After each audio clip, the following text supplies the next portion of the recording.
ডিগবৈ মহাবিদ্যালয় অগ্নিকাণ্ড গ্ৰীষ্মকালীন বন্ধৰ মাজতে বৃহস্পতিবাৰে নিশা প্ৰায় 10:30 বজাত ডিগবৈ মহাবিদ্যালয়ৰ প্ৰেক্ষাগৃহত থকা ইলেক্ট্ৰিকেল জাংচন বক্সত শ্বৰ্ট চাৰ্কিটৰ ফলত অগ্নিকাণ্ড সংঘটিত হয়।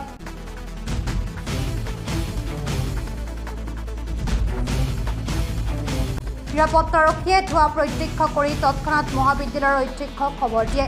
ইয়াৰ পিছতে মহাবিদ্যালয়ৰ কৰ্তৃপক্ষ IOC অগ্নি নিৰ্বাপক বাহিনী আৰু বিদ্যুৎ বিভাগৰ কৰ্মচাৰী ঘটনাস্থলীত উপস্থিত হৈ জুই নিয়ন্ত্ৰণলৈ আনে আৰু বিদ্যুৎ সংযোগ বিচ্ছিন্ন কৰে। তৎপৰতাৰ ফলত ডাঙৰ ধৰণৰ দুৰ্ঘটনা আৰু ক্ষয় ক্ষতিৰ পৰা মহাবিদ্যালয়খন ৰক্ষা পৰে। প্ৰেক্ষাগৃহৰ ইলেক্ট্ৰিকেল ব্যৱস্থাৰ কিছু ক্ষতি হোৱা বুলি জানিব পৰা গৈছে। আচলতে মহাবিদ্যালয়ত আজি এটা অকণমান দুৰ্ঘটনা হ'বলৈ গৈ আছিলে।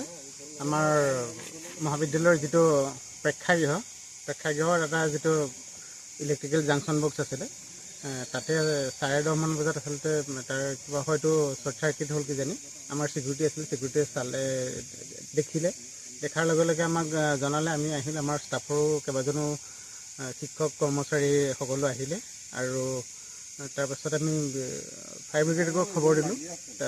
ইতিমধ্যে আমি জাংচন বক্সটো আমি টানি মেলি বাহিৰলৈ উলিয়াই হ'ল। আমাৰ ফায়াৰ যিখিনি এচেছৰিজ আছিলে আমি ব্যৱহাৰ কৰিলোঁ। প্ৰথমতে কণ্ট্ৰল হোৱা নাছিলে, তথাপি আমি টানি মেলি বাহিৰলৈ উলিয়ালোঁ। তাৰপিছত ফায়াৰ ব্ৰিগেড আহি পালে। বৰ্তমান সেইখিনি কণ্ট্ৰল হৈছে আৰু আমি ইয়াৰ কাৰণে যিখিনি ইলেক্ট্ৰিকেল কানেকশ্যন আছিলে, আমি গোটেই কানেকশ্যনটো কলেজৰ যিখিনি চাব MCB আছিলে তাত আমি কটাই দিলোঁ আৰু ইতিমধ্যে আমাৰ APDCLক খবৰ দিলোঁ। তেখেতলোকো আহি পাই আমাৰ কলেজৰ কাৰণে যিটো কানেকশ্যন আছিলে, কানেকশ্যনটো সম্পূৰ্ণৰূপে এতিয়া কাটি দিছে।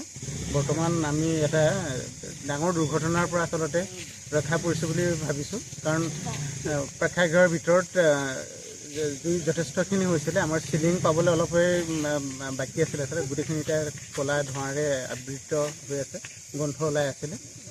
তথাপিও ধন্যবাদ যে এতিয়া আমাৰ নিয়ন্ত্ৰণলৈ আহিছে আৰু মহাবিদ্যালয় এটা ডাঙৰ বিপদৰ পৰা ৰক্ষা পৰিছে। Bureau' report B+NE।